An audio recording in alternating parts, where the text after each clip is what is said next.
Seigneur, que ta grâce, seule ta grâce. Nous voulons instaurer un état de droit.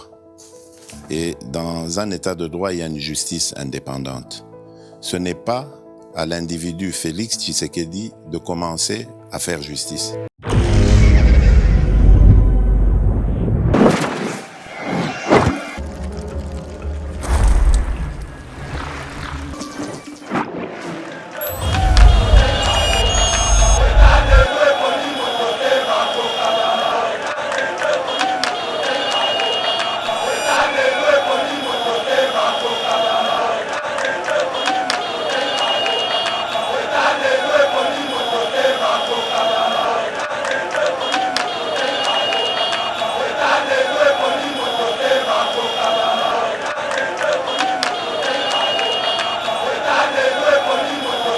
On dit maté bilembo Félix Tshisekedi awa tozo yebse binoka tozo sala binoka ba annonce soki asali likambo ngingo biso tolobeli soki sa tant sikoyo tokoya kovanda po tolakisa bino sikoyo nini Félix Tshisekedi asali esika nini tokuti mboka esika nini tokomisi yango pe tozo kende na yango wapi Kabila alias Kanambe asala 18 ans basalele biso bila na ete po eza zéro asala lokote na Congo apa ngana reconnectaka le bienfait ya Joseph Kabila aboma biso ba congolais abotole biso ba espace de terre atonga kingakati voilà les biens onga na sepelana Joseph Kabila. Un enseignant vous touche 380 000 francs à 400 000 francs avec tous les avantages inclus. Vous comprenez? Donc en dehors il y a salaire, ça n'a pas avantages sociaux, d'ailleurs l'État à reconnaître. Est-ce que Fati a béton? Fati a béton. Mbote balandi ya Yeba TV à travers le monde bipa yuapi vraiment bozwa kabiso na kati ya éveil patriotique émission na bino ememela kabino toujours makambo matali politique ya mboka na biso ya République démocratique du Congo plusieurs sujets oyo tokolobiana mokona lelo notamment le chef de l'État Félix Tshisekedi a quitté sur terrain mokolo ya samedi pour na inspecter bongo ba travaux ya ba misala oyo azali kosala tokolobela mon émission tokolobela pembo kaya kabe ya kamwanga obebi que zali mboka ya le fait Etienne Tshisekedi vraiment électrifié depuis mokolo ya lobi lundi tokolobela ngo pourquoi pas parler aussi à rencontre ya Jean-Marc Akaboun l'ancien président ad intérim ya UDPS vraiment bakutana ki na Franck Diongo président ya parti politique o ezabongo na kati ya opposition ya mboka na biso basala ki bongo kokutana tokolobela vraiment o ezala ki rencontre na bango na kati ya émission oyo parmi ba sujet on atangi vraiment na grande ligne émission na bino to yambeli bino mwana mboka Papi Diosso boyebi que na Yeba TV azala kalisusu mtu ya ko présenter le troisième intellectuel de KBA Kamwanga yende vraiment akomeka ko pesa biso babiyano na mituna otokotuna ye na mokona lelo mbote mwana mboka Papi Diosso mbote mama Bikael Kilungu mbote na balandi nyonso ya Yeba TV bisika nyonso bazwili baku ya kolanda biso mbote na Steve Konde le petit génie HD Elengi joyeux anniversaire na oyanga moninga Trésor Kandolo bisika ozali Nzambe ya likolo abakisa bwanya pe mayele belé DG Shadrack na bayenyonso oyo tozoko former équipe à Yeba TV Pastel Gili Mitteranaya Héritier Ngashi pièce contre pièce Uchudi ba petit nanga Shadrack donc batu tout nyonso tozana bango na Yeba TV parce que Yeba TV maman Abigail et koma lokola famille et comment le cola mon message chaque jour il faut répondre à l'invitation pour la ça ma population na biso balandi na biso bilei politique mboka etamboli ndenge nini mwana mboka Félix Tshisekedi asali nini Yeba TV ezo supporter ndenge nini donc merci na balandi nyonso Yeba TV merci na yo pe maman Abigail parce que à chaque fois que information ezali ko exiger aux engagés ko bengisa biso. Voilà, merci na mwana mboka Papi Diosso vraiment andimi invitation à mokona lelo le samedi to monaki le chef Yemoko a quitté sur terrain azali kolandela ba travaux et bipa yoapi azali ko sala to monaki na victoire to moni na Kanluka azotambola vraiment azali kolandela makambo ezali ko salema Papi Diosso landa ki pe ba image wana na part na yo première impression ni pesaki par rapport ya descendre sur terrain ya chef de l'État. Première impression nanga lo sako na mwana mboka Félix Tshisekedi Tshilombo oyo azali ko répondre na ba desiderata ya peuple congolais. OK. Maman Abigail na betelo li solo moko na droit administratif il y a ce qu'on appelle les cafés présidentiels. Café, il y a président de la République. Mokonzi Yamboka, Azali, autorité politico-administrative. Ce qui a la mouki na tongo, il y a yebile, il y a liboso. Ah, kabeya kamwanga ezani ni kuna. Bazana courant, il faut toucher la bango courant. Kingasani transport ezali passe. Beni kuna na kasindi na moni monisco babomi ba population. Kinshasa transport en commun. Voilà le café. Donc déjeuner il y a président de la République ezali ba besoin il y a peuple congolais. Oyebi na latin balobaka heteta heta. Pas toi kashi l'a dit. Elini olobanine. Le président de la République en 2018. Azali bosso ya peuple congolais. Azo tambola. Abibo pesanga voix. Nakoma voilà. Nakoma président. Yamboka nakosala boy. Voilà la programme nae. Peuple lobby ah. Dans le comment on ah. Au lobby on tient le biso courant. OK ça va. Toko pesa yo ba voix na biso. Kuna na se comment ah. Okobongisa le biso nzelo yo. OK ça va. Donc on peut se voir la biso. Ah, on commence. Depuis 1960 est-ce que Félix Tshilombo on commence les biso à lobby bo pesa ngai ba voir ngana ko bongisa le bino yango. Relation diplomatique on se katel na ba diaspora ah Félix est-ce que yo ko sala à lobby na ko fongo la ba relation diplomatique bo pesa nga ba voir. Au moni heta to yo kanaka na population. Lelo sikoyo président de la République a kokisi yango. C'est-à-dire, toyokanaki ke okosala le biso boye, lelo osaleli yango. Olobaki na biso ke okotombo la budget ya mboka. Lelo otomboli yango. Mais batebele bakotuna mais est-ce que budget yango est-ce que na sanye zomona? Ezali ko se sentir na kati ya population. Maman Abigail. Lelo ba fonctionnaire nyonso ya l'État. Soki ozana carte na yo. Ceux qui ont coupé mutu, l'État est en charge. Les soins médicaux, les soins de santé, nyoso, ils sont en charge de l'État congolais. Est-ce que wana est social te? Banzela elenge si wana efongwani. C'est comment funa? Moi namboka a quitté sur le terrain pour inspecter misala nyoso. Alanda na niveau ni komeli. C'est-à-dire que au moment que oyazali machi moi namboka. Parce que depuis 18 ans, totikala comme on a été, mokonzi yamboka a quitté sur le terrain, attend que le peuple naie azali ndengenini. Oyo ezala kika pour moi na mokonzi yamboka sur le terrain, il faut monter na volant yemoko vitesse makas bako kumiseye ke ah aza grand chauffeur. Ya solo parce que abandai ko kumba defao. Et loko ya mibale to bandai ko mona président de la République sur le terrain, surtout na 10e rue Maman Abigail. O ko mona ba maquette.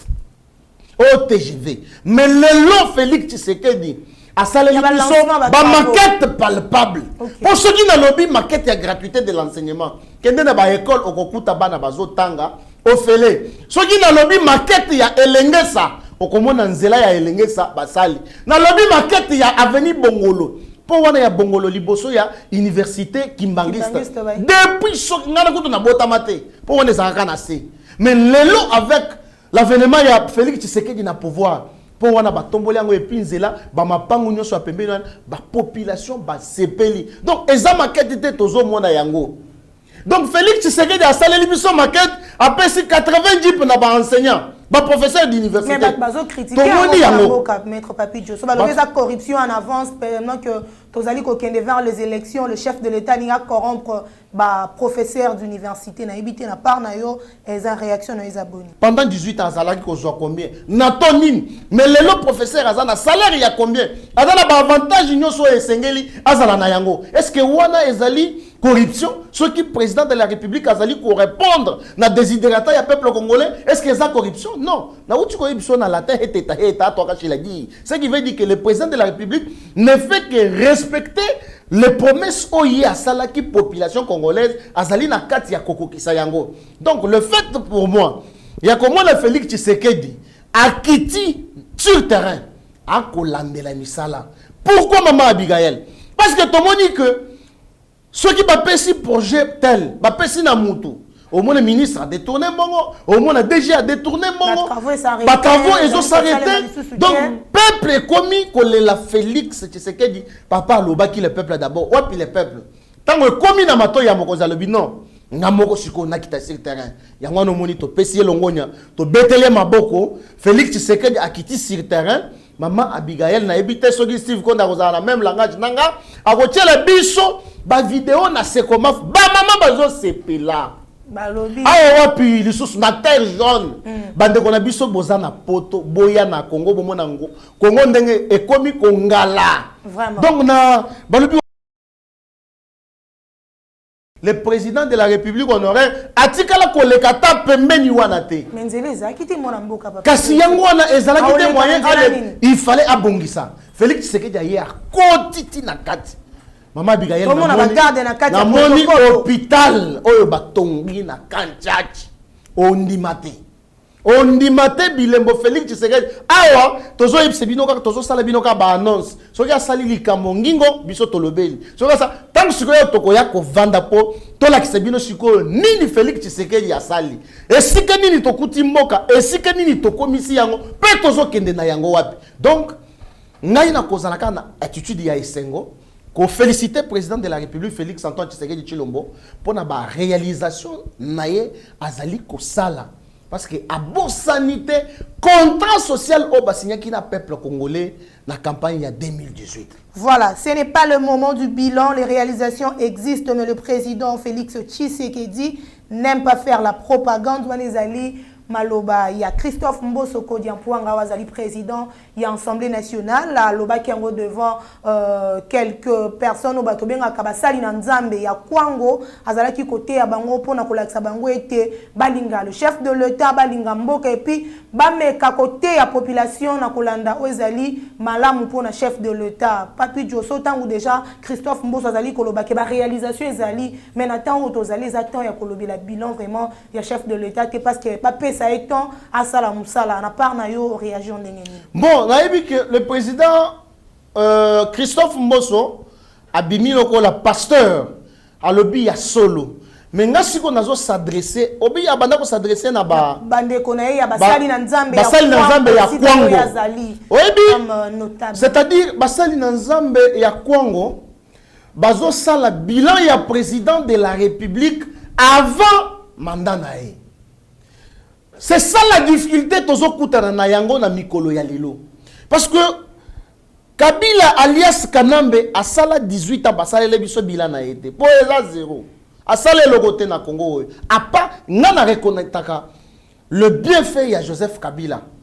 A boma biso ba congolais, a botole biso ba espace de terre, a tonga kingakati. Voilà les biens onga na sepelakana Joseph Kabila parce que yemoko alobaki que je fais tout pour na ko changer l'homme congolais et le Congo na ko kakité mais Congo na ba homme congolais ba changer qui pour dire que na latin na yebisa ba na biso ya Kwango parce que tozana bango ba voisin kudje lukasanku ya mukana comme pour dire que ceux qui ozolia mbangu biloko ya moto okozika monoko. C'est-à-dire il faut causer là, biloko se refroidir pour oya malam.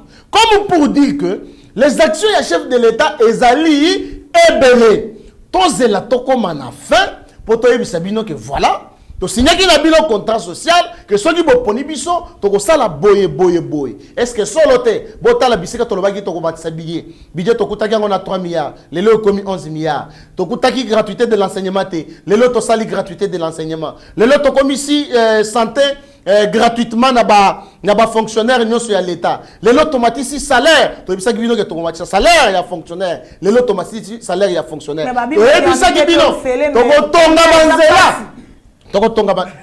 Maternité au félé, mais qu'on lit en amont. Non, maman Abigail. Maternité. Au moins, son Congo est prioritaire. Tokoki ko embrasser nyon son balamogote. Tozo kinde moko na moko. Mais tant on va lobby maternité au félé yozo lo banzala. Mais quand on va matisa salaire. Mais ceux qui va matisi salaire, c'est que ndako zolia. Yebisanga nan. C'est que Félix Tshisekedi tango azo sala likambo ayebi nini azali ko sala atie maternité au félé mbongo bokokai ko pesa na maternité ekende na nzungu Koto yatali il faut tomber sa salaire il y a pas fonctionnaire. Ba matisi le salaire il y a fonctionnaire à 30%. Na mois d'août environ les 15 et ko atteindre 45%. Ozomon Olanda qui ministre ya EPST Tony Mwaba a qui barème salarial. Il y a ba enseignant congolais. Enseignant bandaki ko toucher combien? Enseignant bandaki ko toucher 140 000 ou 120 000 francs. Ça ba avantage. Mais lelo oyo tozoloba. Un enseignant vous touche 380 000 francs à 400 000 francs avec tous les avantages inclus. Vous comprenez? Donc, en dehors, il y a salaire, il y a des avantages sociaux, l'État à reconnaître. Est-ce que Fatih a béton? Fatih a béton.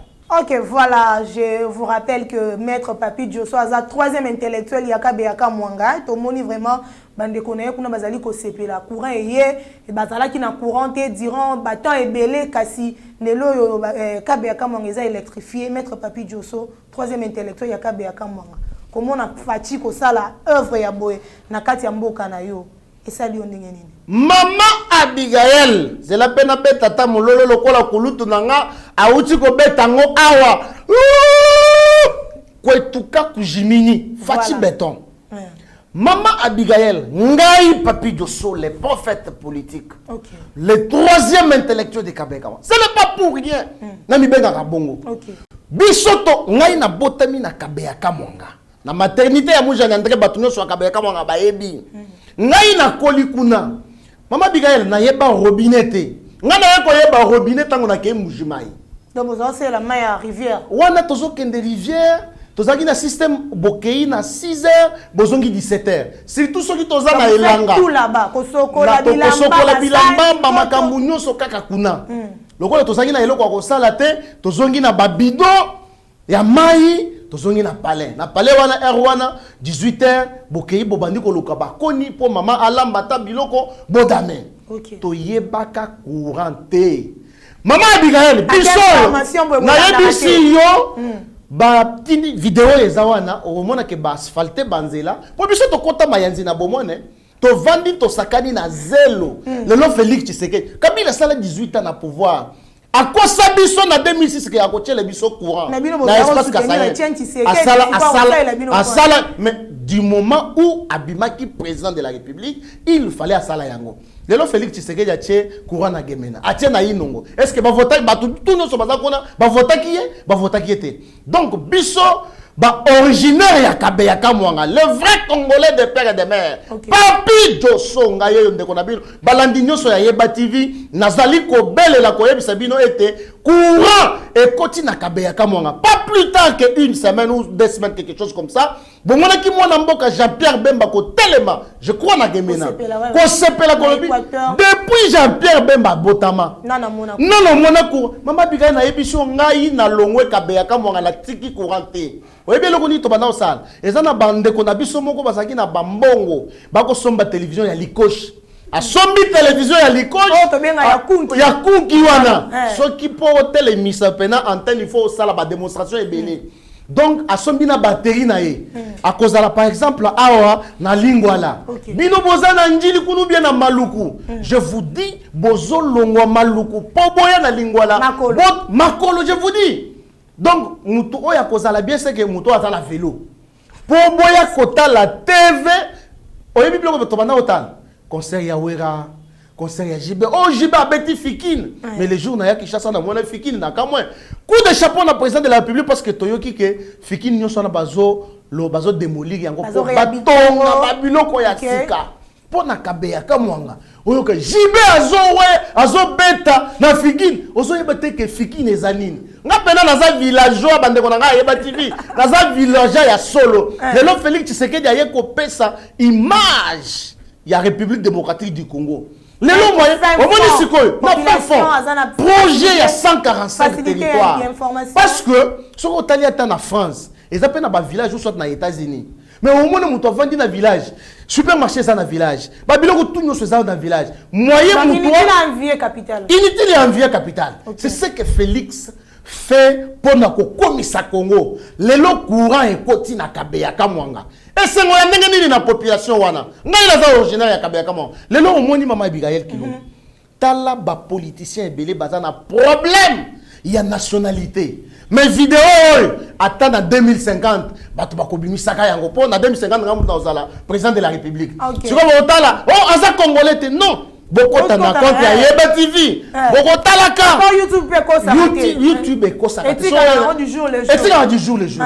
Donc président de la République à côté si Corona Kabé comment on a zo betel solo les autres ont les dés mais écoute lobby le 1er août 2022 il y a journée à Bapara la lobby journée à Bapara donc Félix Tshisekedi a Kanisi je pense que bande konabiso oui na pesa ka message bande konabiso Kabé comment baleli oh papa Etienne Félix Tshisekedi kacha obwele mugalenga katone tout mona butoka to udumutulekela comme pour dire que président Félix Tshisekedi depuis au continent bokonzi tozo mona clarté otiki biso na yebisaki bango je suis le prophète politique bozela beaucoup monde lotilik et kokota na Kabé donc yo porte parole ya leloyo déjà Shadrack Louoro a kopé sanga ata diplôme de mérite président Félix Tshisekedi a kopé sanga ata ONG ya maman Denise Nyakeru et ko kopé ça mais nazo yebisa yo maman Abigail nyonso ou bien ata maman ministre na biso portefeuille maman Adèle Kaina a kopé sanga diplôme de mérite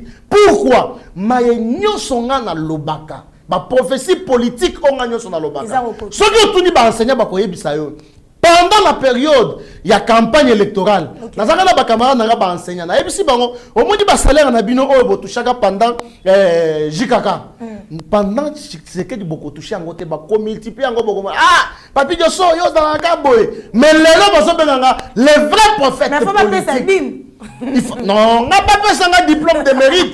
N'a pas fait un bande konanga ya Kabeka monga. Boze la courant et koya. Même na Inongo, Mutuloko la Jean-Pierre Bemba a tellement pour ko féliciter Félix Tshisekedi. Mais Kabila a 18 ans au pouvoir. Pour la nini courant et salaka konate. Félix Tshisekedi aye. Même Yemoko Jean-Pierre Bemba, a vice-président na Mboko. Mais est-ce qu'il avait pensé que Bana Gamena, Bazana posa courant? Parce qu'il y a Zalaki à Betelébison solo, même chez Bango courant exaté. Mais Félix Tshisekedi a côté si courant. Donc, aux hommes, on a que projet, il y a 145 territoires. Oh, Félix Tshisekedi a Yenango, Tozo Sambela Nzambe, projet Wana Ezo Simba Mama Abigail. Tous les 145 territoires, il y a République démocratique du Congo, l'Otili qui Kokota, Baopito ya Minene Kokota, Banzele Zokota. Exemple, il y a Wana Kabeka Mwa. Inongo, Gemena. Mais l'exemple le plus récent est Zali Kabeyaka Mwanga. Lobby le 1er août 2022, courant et peli. Vidéo yangwana, Steve Konde a balancé yango. Pour bomona, na mutazo filmé wana quelque part zolo balinga et puis azolo bana chiluba. Place à filmer wana. Liboso le pas on a biso parce que biso to kangamina les sphinx délimité. Vraiment, on a référence à Mouné. Référence à Mouné n'est pas ya papi dosso yangwana. Maman ngana zali congolais de naissance. Na botami na village ngana koti mayanzi ngana kei na pêche na kei koloba bapuku koloba bambisi na kei na chasse ko kanga bapuku tozo tumba ba donc on na bapuku maman biso to bandai kolia na bambu je vous jure je te dis que le lokabe kamwanga elati vraiment langi mususu langi yasika. Je pense que bana bazo kota lisusu mayanzite. Ozomona wana eza pembeni ya. Po makadame ekoti mama, lisekite. Ma ekoti mwana Kabeka mwana komi okende na robinet. Lokola mwana barumu pe mwana komi na Kinshasa. Différence eza lisusu te. Lotili ki ekoti ba kotala lelo télévision ekomi na banda kunyonso. Omwe lelo Kinshasa ba télévision ekomi ba place mais komi na banzela ba terrasse Kabeka mwana na ndako nyonso ekomi na télévision. Lelo bakomi kotala bazo chape ba abonnement bazo tala bazana capacité ya kolanda siko Yeba TV parce que ba téléphone ezali ba okota YouTube ba kolanda biso en direct. Donc biso to soutenir Félix Tshisekedi parce que azali mwana mboka azana makanisi ya malamu to soutenir pe projet à 145 territoires maman Abigail ezali projet malamu. Biso bana Kabeyaka mwa kaka ndenge biso bana Kabeyaka mwa toza boy toza ko sepela bana Inongo bazo sepela bana Gemena bazo sepela ezo kota déjà partout maman nazo azo valiser déjà chemin ya président de la République Félix Tshisekedi toko soutenir yo c'est que na 2023 ozana mandat na yo ya sûr.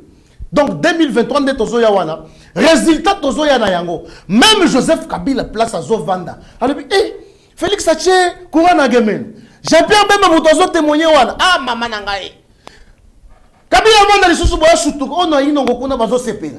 Courant écoute pas bamboso, je mboso. Courant écoute kuna. Et pas bien Naimi Moulanya na comment il s'appelle encore l'ancien président de l'Assemblée nationale ici Obamina. Et pas Obamina kwa zara l'Assemblée nationale à Salidi n'est pas na bango. Il fallait que tu ya pour acha courant et pas na bango. Si quoi lelo jikaka lobby butu mobimba lalité. Pourquoi il continue à lobby mais ngai na 2000 faut travailler bande konabino comme mais oui ba tout pour ba la déclaration contre vous mais Kabila azako somba batu Kabila somba tibala le vieux satonga bien Kabila somba sami badibanga Kabila somba kaka batu ya oyo Etienne Tshisekedi ya bokoli lelo Kabila sombi Jean-Marc Kabundi yo wana sombi oui. Mais yo yebito mama Abigaye. Moto komeli e discours wana ezali Délice Sanga. Pour Délice Sanga abima député, il fallait assez allier na Félix Tshisekedi qui ne le sait pas. A komeli Jean-Marc Kabundi qui ne le sait pas. Déclaration à la conférence de presse. Déclaration à Salaki na conférence de presse na point de presse na Yewana Mama. Je te dis écrit par Délice Sanga. Ce que je vous dis est vrai. Bande on a biso nyonso bozana poto bokanga yango. Kabundi ba komeli donc ye atangi kaka makambo ba komeli donc ba yibiye. Ba yibi bomoto na ye, ba yibi nzoto na ye, ba yibi nyoso na ye parce que Kabila sakana raté. Neto zolo ba boyo Kabila Adana Pongite parce que avant di Boyatali, en 2006 avec Pierre Bemba. Non. Vienanga Vitalo, vieux acquittement le la pasteur Guili Abenga. Donc le vieux acquittement atalaka interprète ya Joseph Kabila en 2006 à Kolobanini. Oh Nakotonga université dans chaque province à l'époque on avait 10 provinces plus la ville de Kinshasa. Nakotonga dans chaque province une université moderne.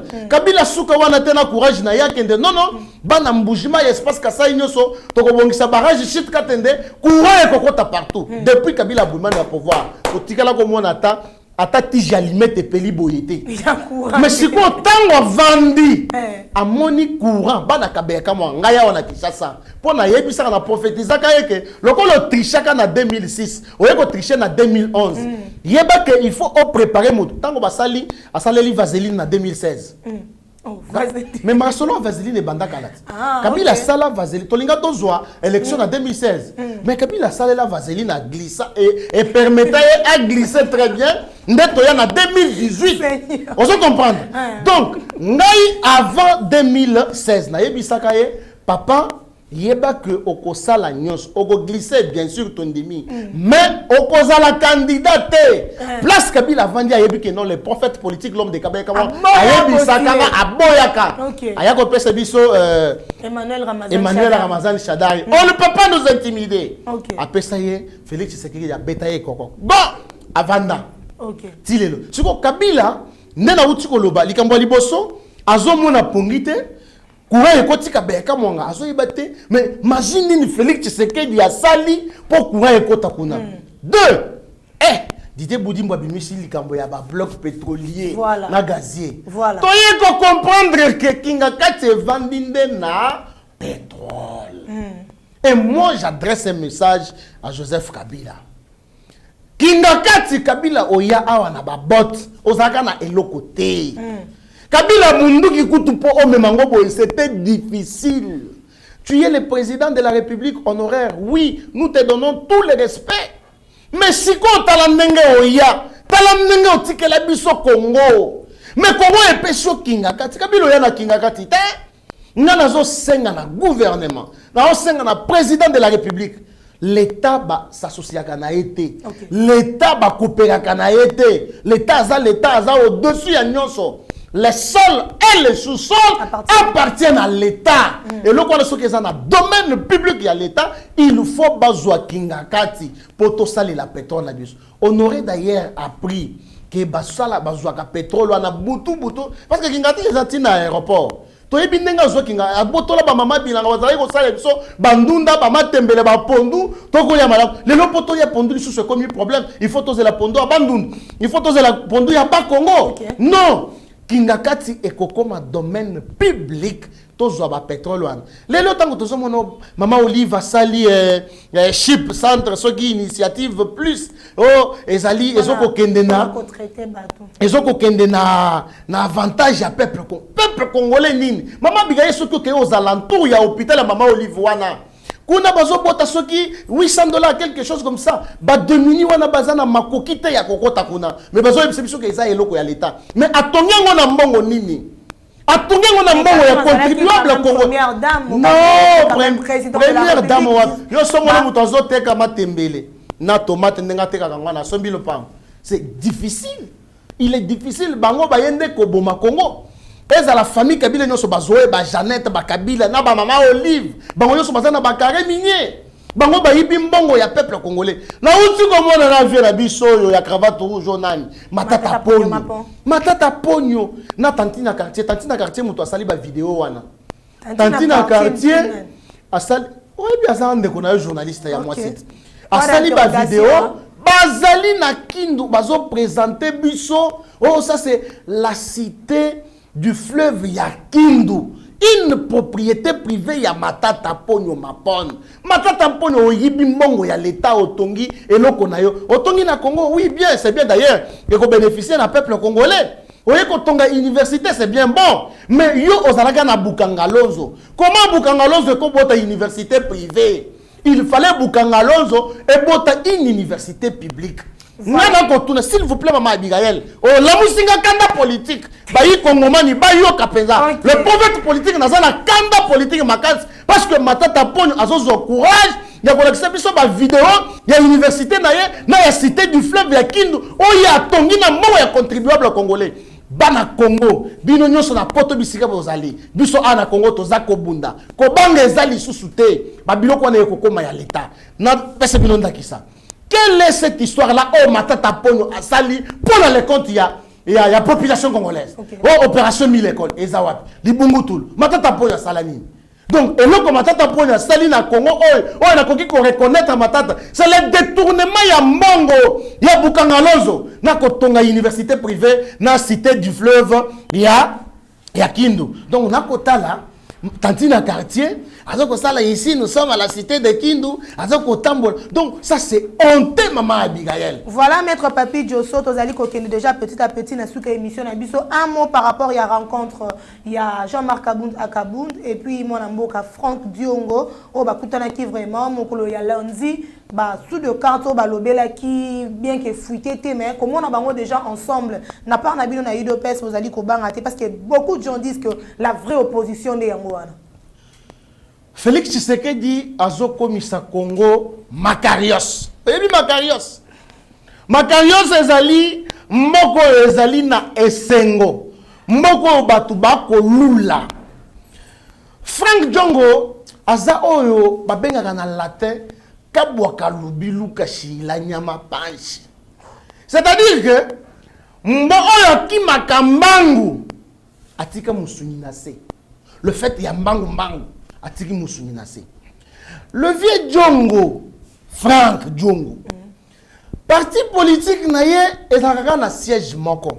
Na enseignement a ezanga secrétaire général, ezanga ba membre, ezanga batu. Kaka ye moko député, kaka ye moko membre, kaka ye moko secrétaire, kaka ye moko kaka na pancarte na ye o batia liboso wana.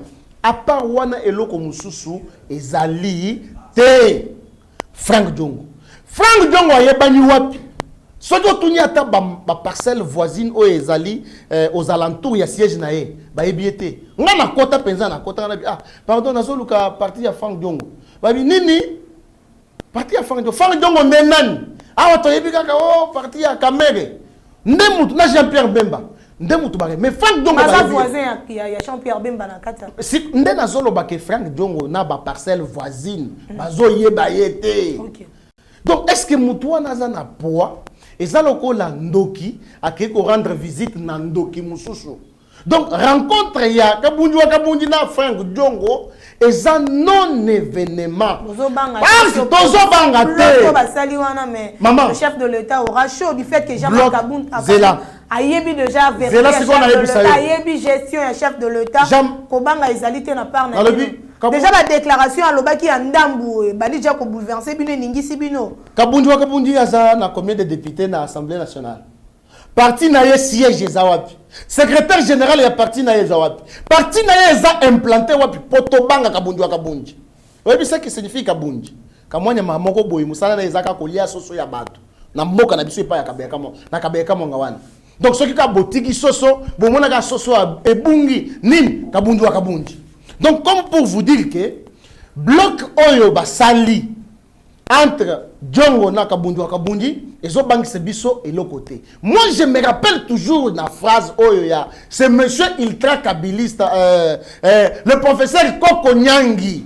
Alors bino nyoso boza aux alentours boza autour ya Moïse Katumbi. Boni baye mbongo wana, bosise ye mbongo wana ainsi là parce que ezali mbongo ya contribuable congolais. Joseph Kabila soki apesi yo mbongo okobena kipelekesi. Moïse Katumbi soki apesi ye mbongo ekokomi so biloba loba. Or biloba loba ya kimukolo ekomisaka moto ki zengi. Talaka ka Martin Fayulu. Ba pesa ye mbongo $500,000 na Joseph Kabila. Abombeli muzito. Mais nazo yebiso solo. C'est un bloc patriotique. Ba bloc patriotique na bango. Ba abombeli muzito, apesi muzito soki $50,000 muzito le vite.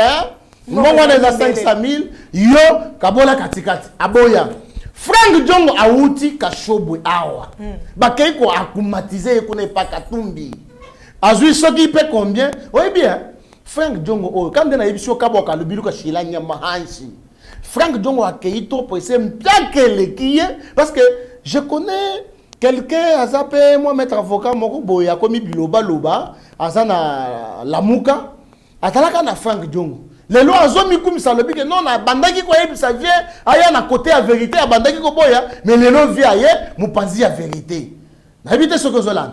Donc na salaki caricature na lobi Kabila akoza na dauphin na ye Jean-Marc Kabund na ba Moïse Katumbi bango nyoso. Ah, Olivier Lembe azana point nini. Olivier Lembe ye soki azosala, soki azolona ba pilipili, ba tomate, eko sungata congolais ya famille na bango bali ata parce que wana sungaka congolais nyoso pamba te. Eko sungata congolais ya famille na bango wana ba o baza aux alentours na ye, ba me congolais ata pilipili ya bio, oye esalemi na Congo na biso aho. Wana Olivier Lembe aza innocent na makamba politique. Félix Tshisekedi. Voilà, merci mon amboka maître Papi Djosso. To komi na suka émission mso moko na lelo. Message na ya suka poto clôturer définitivement émission mso. Message à suka, félicitations na coup de chapeau à président de la République parce que na mboka na ngai na kabeyaka monga courant ekoti. Merci Félix Tshisekedi parce que au matisi budget ya l'état. Merci Félix Tshisekedi parce que ba professeur bazui ba dip na bango batambola. Merci Félix Tshisekedi parce que ba maman ba kobota au fele. Merci Félix Tshisekedi parce que au matisi salaire ya enseignant. Merci Félix Tshisekedi parce que tomoni nzela sekomaf, tomoni banzela elengesa bongolo wapi bipa nyonso terre jaune banzela nyonso ane elati elamba ya sika. Merci Félix Tshisekedi pour la ndenge ozokumba mboka na biso. Bandeko na biso nyonso balandi ya Yeba TV. Ezala na Canada, ezala na Congo, ezala na États-Unis, ezala na Nigeria, ezala na Afghanistan, ezala na Tombouctou. En tout cas, bisika nyonso bozali mbote na bino bozala ka scotché branché na Yeba TV pour na kozwa ba information ya malamu. Merci maman Abigail Kilungo pona importance na valeur opesaka les prophètes politiques maître Papi Djosso de la Bouinda troisième intellectuel de Kabeya Kamonga pour na ko décrypter actualité politique ya mboka na biso. Voilà, encore une fois, merci à Papi Djosso, vraiment, Andimaki, invitation à Moko Nalelo. Merci à toute l'équipe de Yeba TV, Michel Kochoudi qui est derrière la caméra et Steve Kone pour la réalisation. Ce qui est Swazongi Tenganabino Tokutani Namikolo Mikoya. Seigneur, que ta grâce, seule ta grâce. Nous voulons instaurer un état de droit. Et dans un état de droit, il y a une justice indépendante. Ce n'est pas à l'individu Félix Tshisekedi de commencer à faire justice.